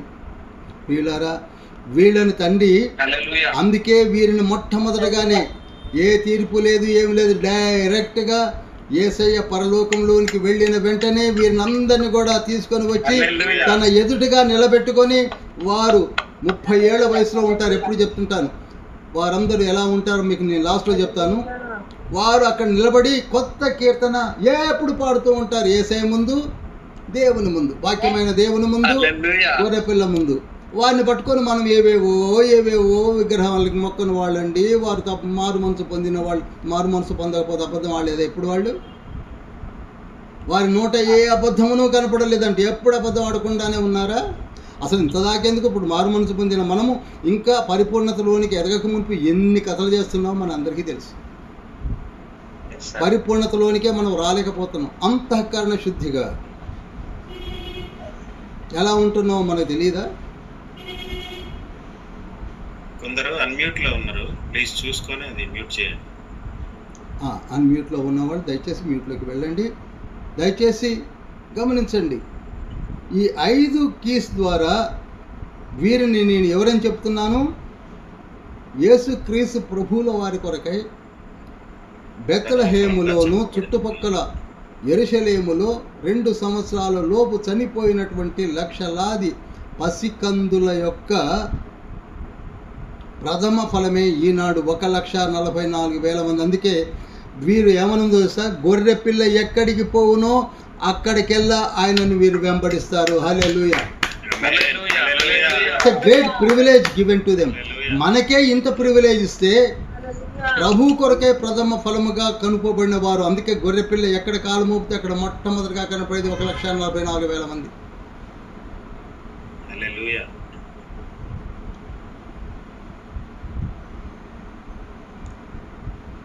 కనుక ప్రకటన గ్రంథం 14వ అధ్యాయం 1 నుంచి 5 వచనాల్లో మనకు కనపడ్డ 1,44,000 మందిని మనము ధ్యానించాము. ఇప్పుడు 2వ పార్ట్ ఎవరంటే ఏంటి అంటే 6వ వచనము 7వ వచనము. ఇది సెకండ్ పార్ట్ కింద తీసుకోవాలి మనం. 2వ భాగం చదువు. అప్పుడు మరి ఒక దూతను చూచితిని, అతడు భూనివాసులకు అనగా ప్రతి జనమునకును ప్రతి వంశమునకును ఆయా భాషలు మాట్లాడు వారికి ప్రతి ప్రజకును ప్రకటించున్నట్లు నిత్య సువార్త తీసుకొని ఆకాశ మధ్యమున ఎగురుచుండెను. ఆగుదాం ఒక్క నిమిషం, ఒక్క నిమిషం ఆగుదాం. ఇప్పుడు సువార్త అవసరం అనంటే అసలు సంఘమే లేదు కదా, సంఘం వెళ్ళిపోయింది కదా. ఆలోచించడానికి చెప్తున్నాను. కానీ ఇది జరిగిన సంభవం ఎప్పుడనగా ఫస్ట్ 3.5 yearsలో జరిగిన సంభవం ఇది. 1 నుండి 5 వచనాలేమో యేసుక్రీస్తు బహిరంగ రాకడలో సియోనుపై కాలు మోపినప్పుడు ఉన్నటువంటి ఆ పరిశుద్ధులను గురించి మనం నేర్చుకున్నాము. 6-7 వచనాలు ఎప్పటి గురించి చెప్తున్నాడంటే ఏ సంభవం అనగా ఫస్ట్ హాఫ్లో యాంటీక్రైస్ట్ పరిపాలన చేస్తున్నప్పుడు రోజులలో జరిగినటువంటి సంభవము. 6వ వచనము 7వ వచనం ఎప్పుడు జరిగిందండి? ఎవరైనా చెప్తారా?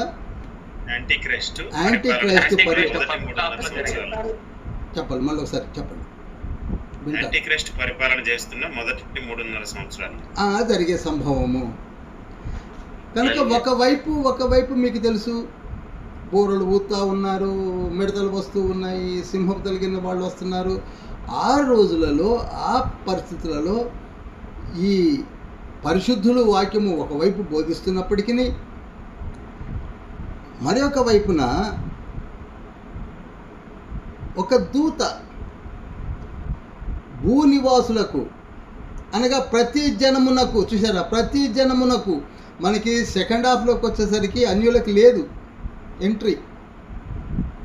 ఇక్కడ జాగ్రత్తగా వినండి, ప్రతి జనమునకు, హల్లెలూయా, ప్రతి జనమునకు చూడండి, ప్రతి జనమునకు ఆయా భాషలు మాట్లాడు వారికి ప్రతి ప్రజకు నిత్య రాజ్య సువార్తన. బాబు మారండి, నేను చెప్తున్నాను, దూత చెప్తున్నాడు,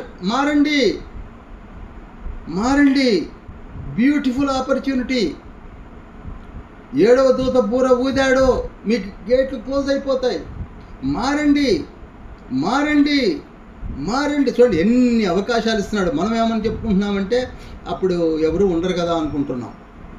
ఇక్కడ పరిశుద్ధులు ఉన్నారు, మారమని చెప్పడం కూడా దూతను ఏర్పాటు చేశాడు తండ్రి ఒకవైపున ఆలోచన సభ ద్వారా.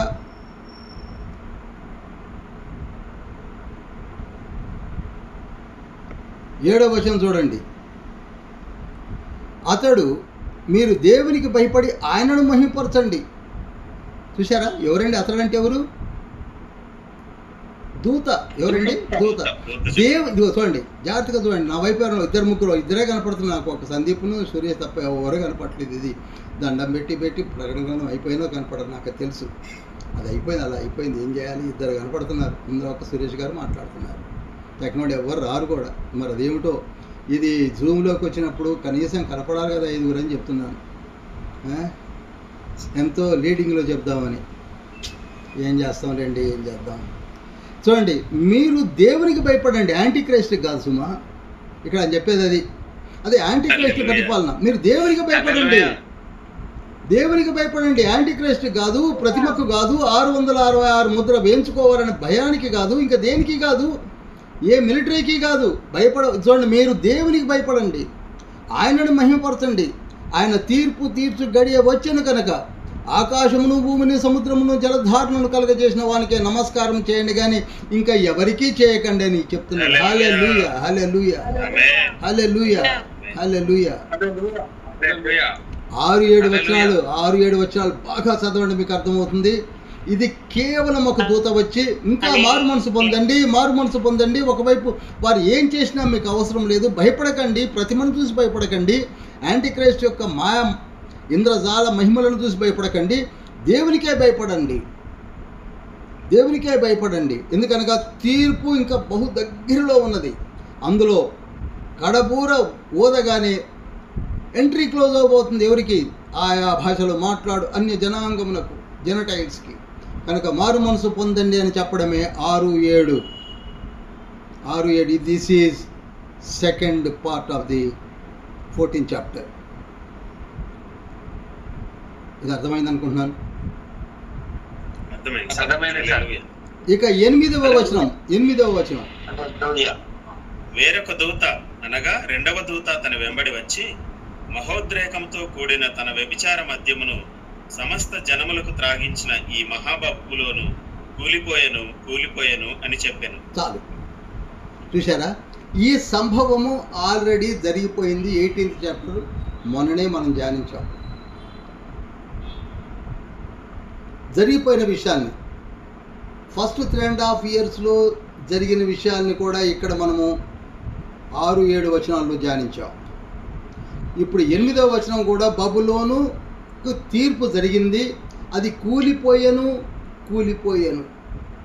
ఎలా కూల్చేశాడో డీటెయిల్డ్గా మనం ధ్యానించాం. డీటెయిల్డ్గా 18th చాప్టర్ని, అవును కదండి? ధ్యానించామా లేదా? ధ్యానించాం. కనుక ఈ సంభవాలని మనం జాగ్రత్తగా ఆలోచిస్తే this is 3rd part. First part వచ్చేసి 1,44,000. సెకండ్ పార్ట్ వచ్చేసి ఫస్ట్ 3.5 ఇయర్స్లో యాంటీ క్రైస్ట్కి కానీ, ప్రతిమకు కానీ, ఆ ప్రవక్తకు కానీ, లేక ఆ రోజులలో ఉన్నటువంటి సంఘటనలకు కానీ, సంభవాలకు భయపడకండి, మీరు మారు మనసు పొందండి, మంచి ఆపర్చునిటీని మిస్ చేసుకోకండి అని చెప్పడం మనం చూసాం. 8వ వచనంలోకి వచ్చేసరికి జరిగిపోయిన బబులోను కూల్పుని గురించి, కూల్చివేతను గురించిన వివరణ గురించి ఇక్కడ లిఖించాడు. తర్వాత 9 నుంచి 12 వరకు నోట్ చేయండి. 9 నుంచి 12 వరకు, 9 నుండి 12 వరకు నోట్ చేశారు అందరూ? జాగ్రత్తగా అందరూ వింటున్నారు అనుకుంటున్నారు. ఇప్పుడు 50% దాకా ఉన్నారు. చూడండి, మళ్ళీ చెప్తున్నాను, 9 నుంచి 12 వరకు. ఇది కొంచెం పెద్ద వచనాలలో ఉన్నటువంటి వివరణ. 9 నుంచి 12 ఇది కూడా ఫస్ట్ 3.5 ఇయర్స్లో జరిగిన సంభవమే. నోట్ చేసుకోండి జాగ్రత్తగా. ఇది కూడా ఫస్ట్ 3.5 ఇయర్స్లో జరిగిన సంభవమే. నేను ఇప్పుడు మీకు ఎక్స్ప్లెయిన్ చేస్తాను, మీకు ముందుగానే చెప్తున్నాను. ఇప్పుడు చూడండి, వేరొక దూత. ఆగుదాం పాస్టర్ గారు ఆగుదాం. ఈ 14వ అధ్యాయంలో మీకు హోంవర్క్ ఇస్తున్నాను. చాలామంది దూతలు వస్తున్నారు. ఇప్పుడు ఒక దూత సువార్తను పఠిస్తున్నాడు, అవునా? రెండవ దూత వచ్చి బబులోను కూలిపోయాను అన్నాడు. ఇప్పుడు 3వ దూత వచ్చేదో చెప్పబోతున్నాడు, 4వ దూత ఏదో వచ్చి చెప్తాడు, 5వ దూత వచ్చేదో చెప్పబోతున్నాడు, 6వ దూత వచ్చి ఏం చెప్తాడు. ఇది మనం చేయాలండి మరి homework. Not just reading the Bible sir. ఏదో చదివేశానంటే 14వ అధ్యాయం అంటే కాదండి.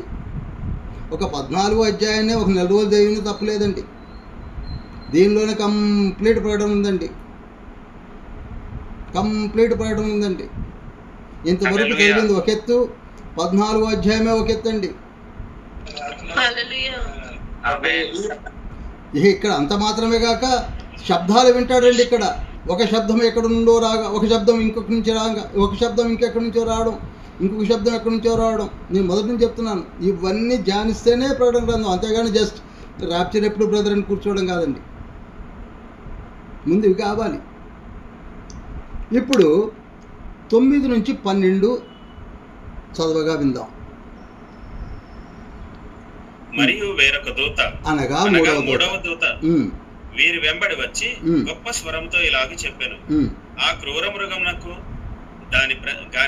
దాని ప్రతిమకు గాని ఎవడైనను నమస్కారం చేసి తన నొసటి ఎందేమి చేతి మీదనేమి ఆ ముద్ర వేయించుకొనిన ఎడల ఏమీ కలపబడకుండా దేవుని ఉగ్రత పాత్రలో పోయబడిన దేవుని కోపమును మద్యమును వాడు త్రాగును. పరిశుద్ధ దూతల ఎదుటను గొర్రెపిల్ల ఎదుటను అగ్ని గంధకముల చేత వాడు బాధింపబడును. చాలండి, 10 వరకు ఆగుదాం. ఇది అందరికీ అర్థమైపోయింది, మనందరికీ కూడా. ఇది ఫస్ట్ 3.5 ఇయర్స్లో ఏ యాంటీ క్రైస్ట్ అయితే వచ్చి ఇదిగో మీకు రేషన్ కావాలన్నా, బట్టలు కావాలన్నా, కాస్మెటిక్స్ కావాలన్నా, కార్లు కావాలన్నా, వెహికల్స్ కావాలన్నా, ఫోన్లు కావాలన్నా, ఐఫోన్లు కావాలన్నా, శాంసంగ్లు కావాలన్నా 666 ముద్ర వేయించుకోవాలి అన్నాడు. లేకపోతే మీకు రేషన్ రాదు అన్నాడు. ఆ తర్వాత అతనికి దగ్గర ఒక ప్రవక్త ఒక పెద్ద ప్రతిమను తయారు చేసి ఆ ప్రతిమ మాట్లాడడము, దానికి మొక్కమని బలవంతం చేయడము, మొక్కని వారిపైన అగ్నిగంధకాలు కురిపించడము, నానా యాగి చేస్తున్నాడు ఒక ప్రవక్త. ఇవన్నిటినీ చూసి వేయించుకున్న వాళ్ళు ఉన్నారే, ముద్ర వేయించుకు ఇదంతా ఎందుకు మనకి, హాయిగా ముద్ర వేయించుకుంటే ఇవన్నీ మనకు వస్తాయి కదా అని ఏం చేశారు, క్రూర మృగమునకు దాని ప్రతిమకు నమస్కారం చేసి నొసటి మీద చేతి మీద ముద్ర వేయించుకున్న వాళ్ళు ఉన్నారు. వాళ్ళు ఏమవుతారట అనగా అగ్ని గంధకముల చేత వారు తప్పకుండా బాధింపబడతారు అనగా నరకంలో పడతారు అని చెప్పేశాడు. Very clear, very clear. నరకంలో పడిపోతారు వితౌట్ హెసిటేషన్. దాని గురించి ఆలోచించాల్సిన అవసరం లేదు, ఆలోచించవలసిన అవసరమే లేదు. ఆ తర్వాత 11వ వచనము, వారి బాధ సంబంధమైన పొగ యుగ యుగములు లేచును అనగా ఇక వారికి యుగ యుగములు ఇక వారు ఆ అగ్నిగంధకములో మలమల మాడిపోవలసిందే. ఆ క్రూర మృగమునకు కానీ దాని ప్రతిమనకు కానీ నమస్కారం చేయువారును దాని పేరు గల ముద్ర ఎవడైనా వేయించుకొనిన ఎడల వాడును రాత్రింబవళ్ళు నెమ్మది వారై అగ్నిగంధకాల్లోనే ఉంటారు. సెకండ్ టైం కన్ఫర్మ్ చేస్తున్నాడు. ఏమండి, 9 నుంచి 11 వరకు అందరికి అర్థమైంది కదండి. కనుక ఒకవేళ యవనస్తులైన మీరు ప్రభు రాకడలో ఉన్నట్లయితే ఇవి బాగా జ్ఞాపకం ఉంచుకోండి.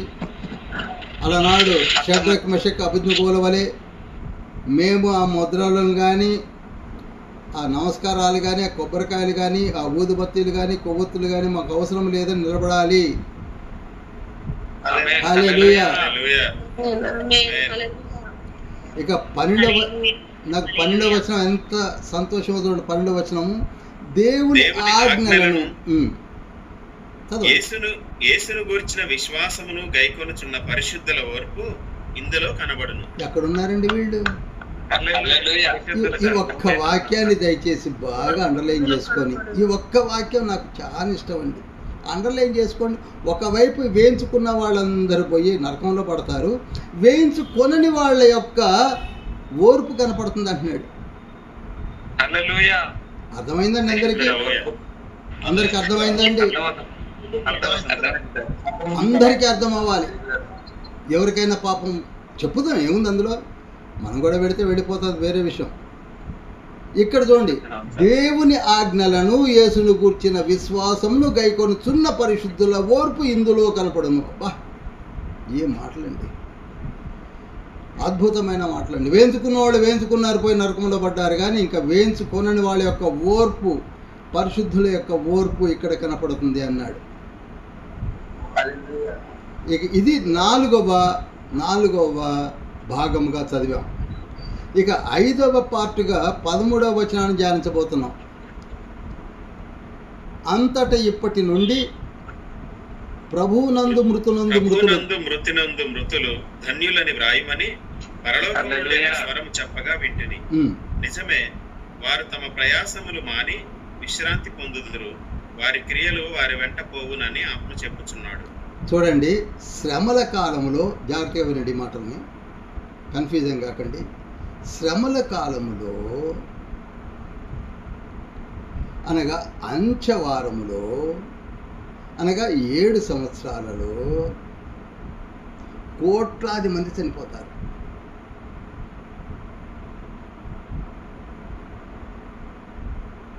కోట్లాది మంది చనిపోతారు.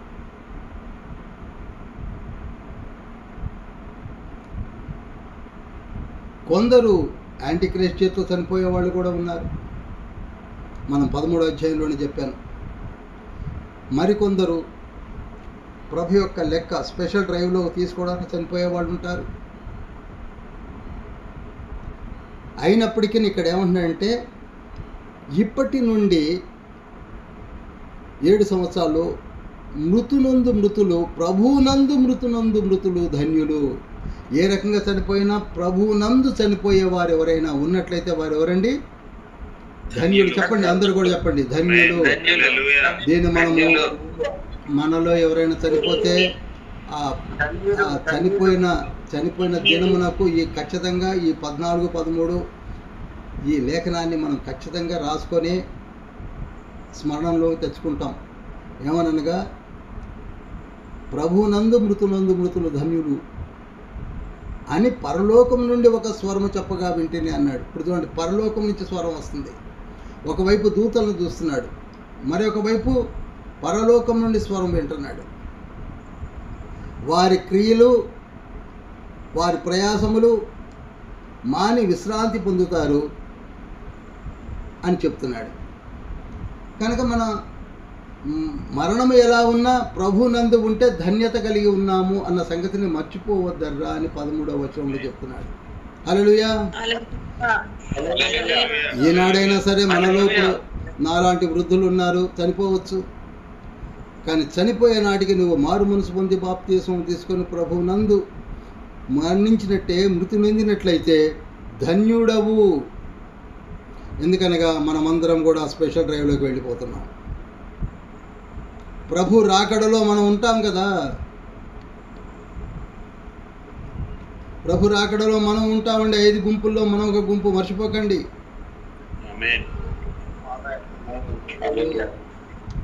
వృద్ధులు అసలు భయపడొద్దండి.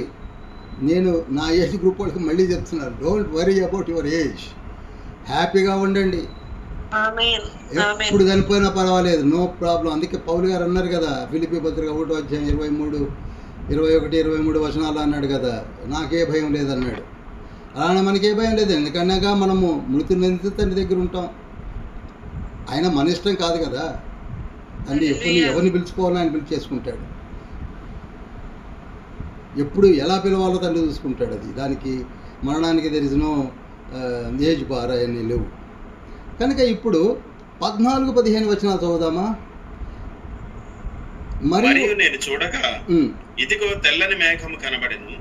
మనుష్య కుమారుని పోలిన ఒకడు ఆ మేఘము మీద ఆసీనుడై ఉండెను. ఆయన శిరస్సు మీద సువర్ణ కిరీటమును, చేతిలో వాడిగల కొడవలియు ఉండెను. చూడండి. అప్పుడు మరి ఒక నిమిషం ఆగుదాం, ఎందుకంటే కొంచెం ఎక్స్ప్లెయిన్ చేస్తే బాగుంటుంది. ఇప్పుడు తెల్లని మేఘం కనపడింది. తెల్లని మేఘము పైన మనిషి కుమారుని పోలిన యేసయ్య కనపడుతున్నాడు. యేసయ్య ట్రాన్స్పోర్ట్ ఎప్పుడు ఇదివరకు కూడా చెప్పాను, మళ్ళీ చెప్తున్నాను. ఆయన దూతల మీద రాడండి, ఆయన మేఘం మీదనే వస్తాడు. అపోస్తుల కార్యంలో 1వ అధ్యాయం 11వ వచనంలో కూడా అక్కడ దూతలు అంటారు కదంటే, ఎందుకు ఇజ్రాయెల్ ప్రజలారా మీరు తేరు చూస్తున్నారు, ఆయన ఏ మేఘం మీద ఎలా అయితే వస్తున్నాడో 40 రోజుల నుంచి, ఎలా వెళ్ళిపోతున్నాడో ఆ మేఘాల పైన అలానే వెళ్ళిపోతాడు, మరలా వస్తాడు. మీరు కావాలంటే మేఘం పైన చూడండి. అదేవిధంగా ఇక్కడ కూడా మరలా తెల్లని మేఘం కనపడింది. తెల్లని మేఘము పైన యేసయ్య ఆసీనుడై ఉన్నాడు. ఎక్కడ? మేఘము మీద ఆసీనుడై ఉన్నాడు. తండ్రి వాడుకునే ట్రాన్స్పోర్ట్ చూడండి, మేఘాన్ని వాడుకుంటున్నాడు. ఆయన చేతిలో కొడవలు ఉంది. మనకి మత్తయి, మార్కు, లూకా, యోహాను సువార్తలలో కోత అనే పారబుల్స్ యేసయ్య చెప్పినప్పుడు నేను చాలా ఆశ్చర్యపోయేవాడిని. మత్తయి సువార్త 13వ అధ్యాయము 1-10 వచనాలు కావచ్చు, ఎక్కడైనా అవే మాటలు. కోత విస్తారమే కానీ పనివారులు తక్కువ ఉన్నారు, పనివారు కొరకే ప్రార్థన చేయండి అని యేసయ్య చెప్పినప్పుడల్లా కోత చాలా జాగ్రత్త, గోధుమలతో పాటు గురుగును కూడా పీకేస్తారేమో, తొందరపడకండి అనే మాటలన్నీ చూస్తే ఏంటంటే యేసయ్య చేతిలో ఏముందండి? కొడవలి ఉంది. మీకు అతదాకెందుకు? మత్తయి సువార్త 3వ అధ్యాయంలోనే ఆయన చేతిలో ఉన్నది. ఆయన కళ్ళెమున నిలబడి ఉన్నాడు, గోధుమలను పొట్టులో పోస్తాడు, పొట్టుని కాల్చివేస్తాడని కూడా మనం చదివాం. కనుక తండ్రి ప్రతిదీ కూడా ముందుగానే మనకి మర్మంగా చెప్తూనే వస్తున్నాడు. మనమే అర్థం చేసుకోవడంలో విఫలమైపోయి ఆయన గురించి ఆలోచించడం మొదలుపెట్టాం. అసలు ఈ విషయాలు ఎక్కడ ఆలోచిస్తున్నాం? అసలు యేసయ్య ఎవరు అనేది ఇంతవరకు తేల్చలేకపోయాం 2000 సంవత్సరాల వరకు. ఇక ఆయన చేతిలో ఉన్న చేట, ఆయన చేతిలో ఉన్న కొడవలి, ఆయన ఎక్కిన మేఘము, ఆయన ఇవన్నీ మనం ఆలోచించే టైం మనకి ఎక్కడదండి? చెప్పండి మీరే. లేదు, టైం లేదండి. కనుక ఆయన శిరస్సు మీద సువర్ణ కిరీటము, చేతిలో కొడవలి ఉంది. అప్పుడు మరి ఒక దూత దేవాలయంలో నుండి వచ్చి, చూడండి ఎలా ఉందో, మరి ఒక దూత ఎక్కడి నుంచి వచ్చి? దేవాలయంలో వచ్చిన దూత. ఇది 4వ దూత అండి, 4వ దూత. మీరు తర్వాత మీరు నాకు చెప్పాలి. తర్వాత చాలా ప్రశ్నలు వేస్తానండి. మీరు నన్ను అడగడం కాదు, నేను కూడా మిమ్మల్ని అడుగుతాను, చాలా ప్రశ్నలు అడుగుతాను. లాస్ట్లో చెప్తున్నాను వదిలేస్తాను అనుకోకండి. మీరు చెప్పవలసిన రోజులు కూడా ముందున్నాయి. మరి ఒక దూత ఎక్కడి నుంచి? దేవాలయంలో నుండి వెలుపలికి వచ్చి భూమి పైరు పండి ఉన్నది, అంటే ఇక ర్యాప్చర్ కావాలంటున్నాడు. చూసారా, ఈ ర్యాప్చర్ గురించే చెప్పబోతుంది. భూమి పైరు పండి ఉన్నది, కోతకాలము వచ్చినది. చదవండి. నీ కొడవలి పెట్టి కోయమని గొప్ప స్వరముతో ఆ మేఘం మీద ఆసీనుడైన యేసయ్యతో చెప్పడం. మనం ఎప్పుడు పాట పాడుకుంటాం కదండి, మీకు గుర్తున్నది అనుకుంటా. ఇది ఇర్మీయా గ్రంథము ఏమండి? ఇది కోతకు సమయం, పనివారి తరుణం, ప్రార్థన చేయుదమా. బ్యూటిఫుల్ సాంగ్ అండి.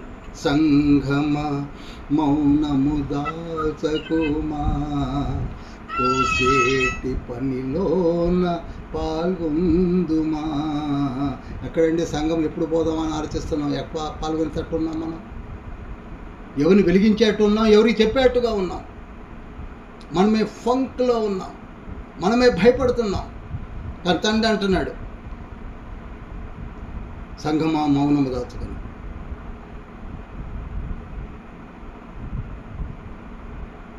సంఘమా మౌనం దాచు. ఇంకొక చాట ఇర్మీయా గ్రంథంలో ఏమనుంటుందో సార్? క్రైస్తవ కర్షక కదలి రావయ, కన్నులు తెరచి కానవేమయ, కోతకాలము గతించిపోయే, గ్రీష్మకాలము కూడా జరిగిపోయే. ఇంతవరకు మనం మారుమనసే పొందలేదు. కోతకాలం వచ్చేసింది, గొడవలతో కోయమని చెప్పే రోజులు వచ్చేసాయి. రక్షకుడు వచ్చాడు, రక్తాన్ని చిందించాడు, సిలువలో వేలాడాడు, రక్తాన్ని మన కొరకే ఉంచాడు.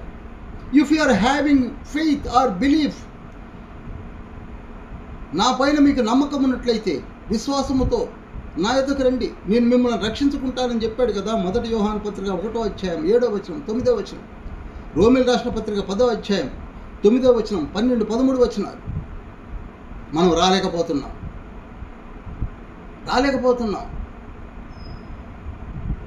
ఎండ్ డేస్ వస్తున్నాయి, ప్రశ్నలు వేసుకొని కూర్చున్నామే తప్ప సిద్ధపడి లేము.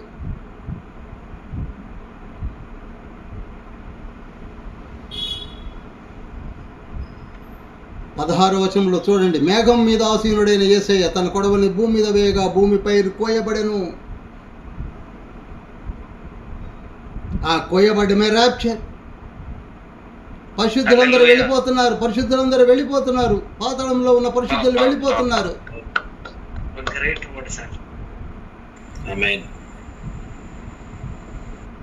కానీ మనం ఇంకా పాటలు పాడుకుంటూ కూర్చున్నాం. క్రైస్తవ కర్షక కదలి రావయ్య, కన్నులు తెరిచి కానవేమయ్య. కోతకాలం అయిపోయింది, గ్రీష్మకాలం అయిపోయింది, అన్ని కాలాలు అయిపోతున్నాయి. ఆదికాండం 8వ అధ్యాయం 22వ వచనంలో ఉంటుంది, అన్ని కాలంలో నేను ఏర్పాటు చేసేది కానీ మీరు గమనించకుండా జీవిస్తున్నారు అన్నాడు 8:22లో. మనం ఏ కాలమో పట్టించుకోవడం లేదు, వంకలు పెట్టుకొని మారు మనసు పొందకుండా జీవిస్తున్నాం.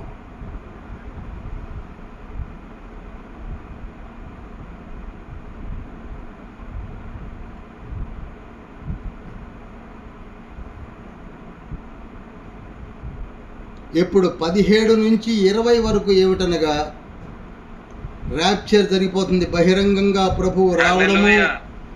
అందుకే భూమి మీద కొడవలి వేయడము, గొప్ప స్వరముతో. చూడండి, చదవండి 18. మరి ఒక దూత బలిపీఠం నుండి వెడలవచ్చెను. మరి ఈ దూత ఎన్నో దూత మీరే లెక్కేసి నాకు చెప్పాలి. తర్వాత బలిపీఠం నుండి వచ్చి, ఇతడు అగ్ని మీద అధికారం నొందినవాడు, ఇతడు వాడి అయిన కొడవలి గలవానిని గొప్ప స్వరముతో పిలిచి, భూమి మీద ఉన్న ద్రాక్ష పండ్లు పరిపక్వమైనవి, వాడి అయిన నీ కొడవలి పెట్టి దాని గెలలు కోయమని చెప్పాను. చూసారా, అయిపోయింది. ర్యాప్చర్ అని కలలు కన్నామే. మరి దీన్ని ఏ ర్యాప్చర్ అంటారో మీరే లెక్కేసుకొని చెప్పండి. బహిరంగ రాకడని అయితే ఖచ్చితంగా చెప్పగలను.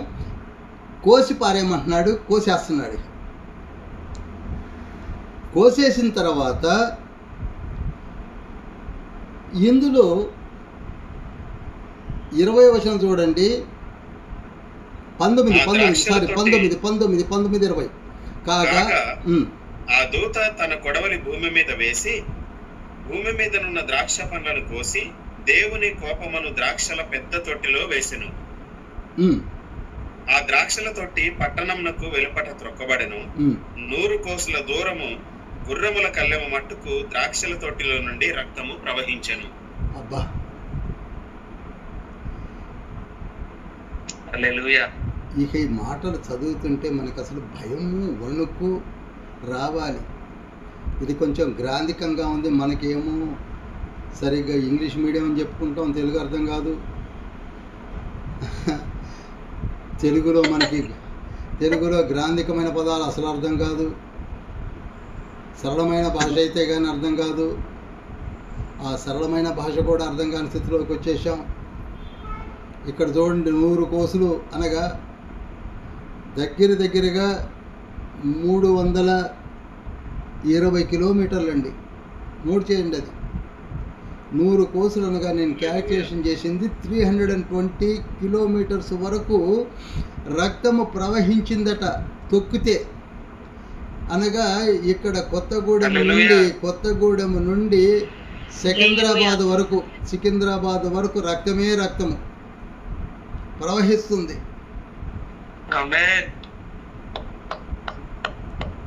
హల్లెలూయా. కనుక ఆయన ఇదంతా తుక్కండి. ఒక మాట చెప్పాలంటే వీళ్ళందరూ ఏంటి ఇలా ప్రభు, ఇంత ప్రేమ కలిగిన ప్రభు ఎందుకు ఇలా తొక్కాడంటే ఇదంతా తుక్కు. ఇక ఎందుకు పనికిరాని స్టఫ్ ఇది. సంఘం ఎత్తబడిన తర్వాత మిగిలిన అవిశ్వాసులు కారు ద్రాక్షాలు. ఆ తర్వాత ఆర్మగిద్దోని యుద్ధంలో చచ్చిపోయిన వాళ్ళు కూడా ఇందులో కలుస్తారు. మూర్ఖ జనం, ఇంతకంటే మంచి మాట నాకు తెలియదు, అందుకే అదే వాడు వదిలేస్తాను. క్రీస్తును విసర్జించి జీవించి విర్రవీగిన ప్రజలు. ఏమవుతుంది? మీరు చక్కగా వివరించవచ్చు.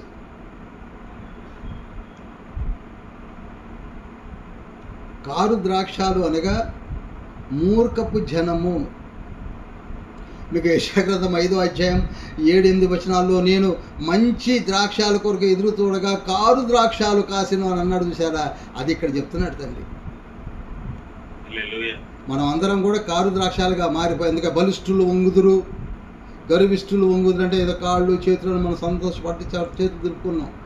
మూర్ఖపు జనం, ఘమండ్ పీపుల్, మంచి వర్డ్ అది. ఇక దానికి మించిన వర్డ్ లేదు, ఘమండ్ అనొచ్చు. యోవేలు గ్రంథము 3వ అధ్యాయము 12-13 వచనాలు కూడా చదవండి.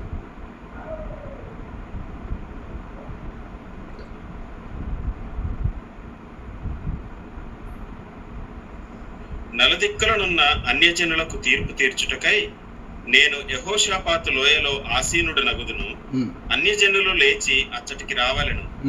పైరు ముదిరినది, గొడవలి పెట్టి కోయుడి, గానుగ నిండి ఉన్నది, తొట్లు పొర్లి పారుచున్నవి. ఒక్క నిమిషం అవుతారా? యాజ్ ఇట్ ఈజ్ ఉందా లేదా? నేను యోవేలు గ్రంథాన్ని ఒక థాట్ బైబిల్ స్టడీలో చెప్తూ సెకండ్ కమింగ్నకు రిజంబ్లెన్సెస్ ఏమైనా ఉన్నదంటే యోవేలు గ్రంథం చదవండి అని అక్కడనే చెప్పాను. ఏదైతే ఇక్కడ చెప్తున్నాడో అవి అక్కడ యోవేలు 3:13లో స్పష్టంగా లిఖింపజేశాడు.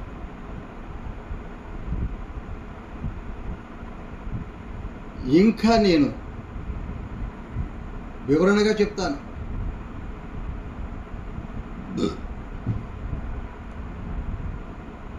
జాగ్రత్తగా గమనించండి ప్రియులారా. మరలా చెప్తున్నాను ఒకసారి. ఇప్పుడు టైం 9:20 అయింది, ఓన్లీ 5 మినిట్సే ఉంది నాకు. ఈ 5 మినిట్స్లో ఒకసారి రిపీట్ చేస్తాను. 14వ అధ్యాయం అర్థం కాకపోతే ఇక ముందు మనకు అర్థం అవ్వడానికి ఇది ఒక బ్రిడ్జ్ లాంటిదని చెప్తాను నేను. 1,44,000 మంది ఫస్ట్ పార్ట్గా చదివాం మనం. వారెవరో కాదు, నాకు తండ్రి తెలియజెప్పిన రెవల్యూషన్స్ మీకు చెప్పాను. మీరు నమ్మితే నమ్మండి, లేకపోతే పక్కకు పెట్టేయండి. ఇంకేదైనా అనుకోండి, అది వేరే విషయం. మీరు ప్రార్థన చేయండి. నేను చెప్పిన రెవల్యూషన్స్ని కూడా మీరు నోట్ చేయండి. అవి ఎందుకనగా అక్కడ కూడా ఒక 5 పాయింట్లు చెప్పాను. స్త్రీ సాంగత్యమును అపవిత్రులు కానివారు, స్త్రీ సాంగత్యము ఎరుగనివారు, గొర్రెపిల్ల కొరకై ప్రథమ ఫలముగా మనుషులలో నుండి కొనబడినవారు, వీరి నోట ఏ అబద్ధము కనబడలేదు, వీరు అనింద్యులు. ఈ 5 పాయింట్లు ఎవరికి ఉంటాయో ఒక్క నిమిషం మీరే ఆలోచించుకోండి. ఇక ఎవరు చెప్పింది మీరు విన్నా, మీరు ఏ విధంగా అనుకున్నా నాకే అభ్యంతరము లేదు. ఎందుకనగా ఇది నా సొంతగా వచ్చిన ప్రత్యక్షతను మాత్రం మీకు చెప్పాను. తక్కినని అలా కాదండోయ్, అది సొంతం కాదు. ప్రతిదీ కూడా నేను మీకు రెఫరెన్స్తో సహా చెప్తున్నాను. ఫస్ట్ 1 to 5 ఒక పార్ట్గా చదివాం. తర్వాత 6, 7 ఏంటంటే యాంటీ క్రైస్ట్కి భయపడొద్దు. 3.5 yearsలో ఏ సీన్ వచ్చినా భయపడకండి. మీరు ముందుకే ప్రభునందు లక్ష్యం నుంచి జరగండి, సాగండి అని చెప్పింది 6-7 వచనాలు మనం ధ్యానించేశాం. సెకండ్ ఏంటండి, యాంటీ క్రైస్ట్కి భయపడవలసిన అవసరం లేదు, ఆ ప్రవక్తకు భయపడవలసిన అవసరం లేదు. ఫస్ట్ 3.5 yearsలో జరిగే సంభవాలకు భయపడకండి.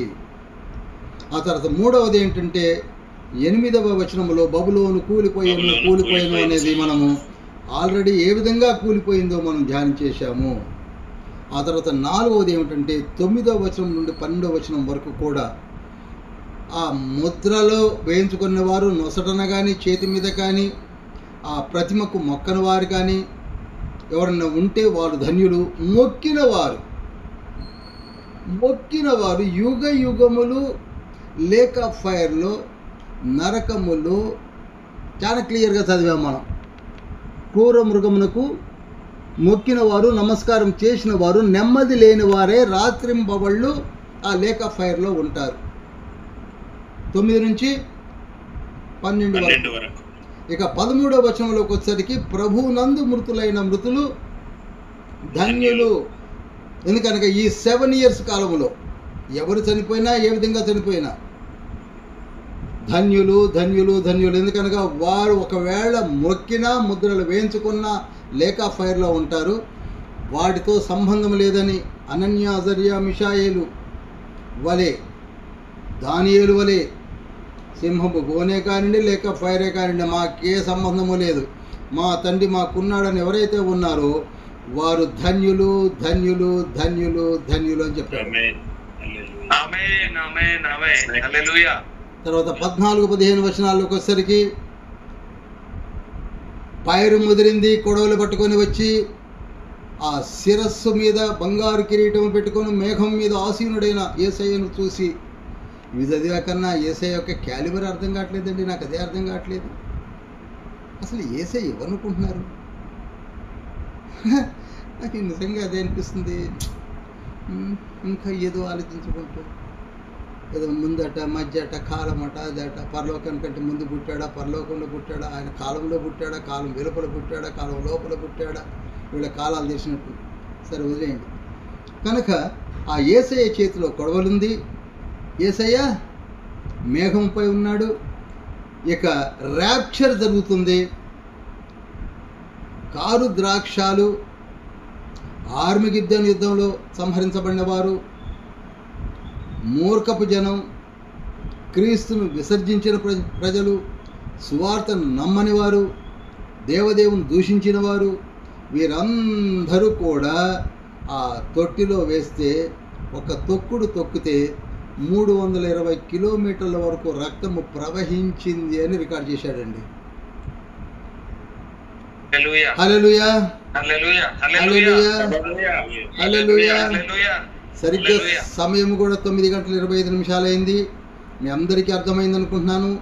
ఈ విషయాన్ని యోవేలు గ్రంథం 3వ అధ్యాయం 12వ వచనంలో లిఖింపజేశాడు. యెషయా గ్రంథం 2వ అధ్యాయం 2 నుంచి 4 వచనాలు కూడా స్పష్టంగా ఉంది. ఆ తర్వాత మీకు యెషయా గ్రంథము 63వ అధ్యాయం 1 నుంచి 3 వచనాలు, ప్రకటన గ్రంథం 19వ అధ్యాయం 15వ వచనము, ప్రకటన గ్రంథం 19వ అధ్యాయం 21వ వచనము, యెహెజ్కేలు గ్రంథం 39వ అధ్యాయం 17వ వచనాలను రేపుగా కేలుండి చెప్పబోతున్నాను. హల్లెలూయా, హల్లెలూయా. ఎల్లుండి మనము 19వ అధ్యాయంలో ఏ విధంగా తండ్రి వీరందరిని తొక్కుతున్నాడో, తొక్కేశాడో, తొక్కబోతున్నాడో రేపు కాకెళ్ళండి 19వ అధ్యాయాన్ని బాగా చదివిరండి. ప్రభువే మనల్ని దీవించి ఆశీర్వదించునుగాక. ప్రార్థన చేసుకుందాం. మహోన్నతుడా, పరిశుద్ధుడా, పరలోకపు తండ్రి, మీ బంగారు పాదం చెంత 14వ అధ్యాయాన్ని క్షుణ్ణంగా ధ్యానింపజేశాం ప్రభు. ధ్యానించాము తండ్రి. యేసయ్య, మీ కృప మాపై ఉంచండి. హోషేయ గ్రంథం 11వ అధ్యాయం 3వ వచనంలో మీరు అన్నారు, ఎఫ్రాయిము చెయ్యి పట్టుకొని నడక నేర్పున్నది నేనే అన్నారు. ఈనాడు మీరు మా చేతులు పట్టుకొని నడక నేర్పుతున్నారు తండ్రి. కానీ మాలో ఇంకా మారు మనసు లేక, మాలో ఇంకా అర్థము చేసుకోక, బైబిల్ చదవక, పరిశుద్ధ లేఖనాన్ని ధ్యానించడం కొరకు ఇంత చక్కటి అవకాశాన్ని కూడా చేజార్చుకుంటున్నటువంటి బిడ్డలు ఉన్నారు. వారితో మీరే మాట్లాడు, వారితో మీరే మాట్లాడు. 7 భాగాలుగా చెప్పినటువంటి 14వ అధ్యాయంలో మేము ధ్యానించాం. మీ కొరకే ప్రథమ ఫలముగా మరణించిన బిడ్డలను, చంటి బిడ్డలను, పసి హృదయాలను ఎంత గొప్ప ఔన్నత్యంతో మీ పాదముల చెంత నిలబెట్టుకొని కొత్త కీర్తన ప్రతి నిత్యం ఆనాటి నుండి నేటి వరకు 2000 సంవత్సరాల నుంచి పాడుతున్నారు వారు. వారితో మేము మమైకమై కలవబోతున్నాము తండ్రి. ధన్యులం ప్రభు, ధన్యులం. వారిని మేము కన్నులారా చూడబోతున్నాం. ఆ గుంపులందరినీ చూడబోతున్నాం. మొదటి గుంపు, రెండవ గుంపు, మూడవ గుంపు, 4వ గుంపు, 5వ గుంపులను చూడబోతున్నాం. మేము కూడా అంత గొప్ప ఆధిక్యతను పొందుటకు మాలో బలహీనులైన వారితో మీరే మాట్లాడండి. యేసయ్య, మాట్లాడండి. అనేక కలుషితమైన బోధలు వచ్చి కేవలం రాప్చర్ అంటూ కూర్చున్నాం. రాప్చర్ ఎప్పుడైనా జరగని ప్రభు, మీ చిత్తం ఎప్పుడైనా జరిగించండి. మా పైన మీ దృష్టి ఉంచండి, కనుదోయి ఉంచండి ప్రభు. మమ్మల్ని వెలిగించారు ప్రభు. దీపస్తంభమే మమ్మల్ని అన్నారు ప్రభు. మేము దీపస్తంభమై వెలిగించబడి ఉన్నాము తండ్రి. మాకెందుకు భయం ప్రభు? ఎప్పుడు వెళ్ళినా మీ పాదం చెంత మేము ఆ 5 గుంపులలో మమ్మల్ని కలుపుకొని 1000 ఏళ్ల పరిపాలనలో ఉంచండి యేసయ్య. ఈ చిన్ని ప్రార్థన మీ బంగారు పాదం చెంతకు చేర్చుకొని రేపు కాక ఎల్లుండి మరలా మీ బంగారు పాదం చెంతకు వస్తాము తండ్రి. మీరే మాతో మాట్లాడమని, ఈ చిన్ని ప్రార్థన ఆలకించి వచ్చిన అందరితో మాట్లాడమని యేసయ్య పరిశుద్ధ నామములో వేడుకుంటున్నాం పరమ తండ్రి. ఆమేన్. యేసుక్రీస్తు ప్రభువారి కృపయు తండ్రి అయిన దేవుని ప్రేమ, ఈ పరిశుద్ధాత్మ యొక్క సహవాసము మనందరికీ తోడై నీడే ఉండును గాక. Amen, amen, amen. Praise the Lord, praise the Lord, praise the Lord, praise the Lord. Hallelujah, hallelujah, hallelujah, hallelujah, hallelujah.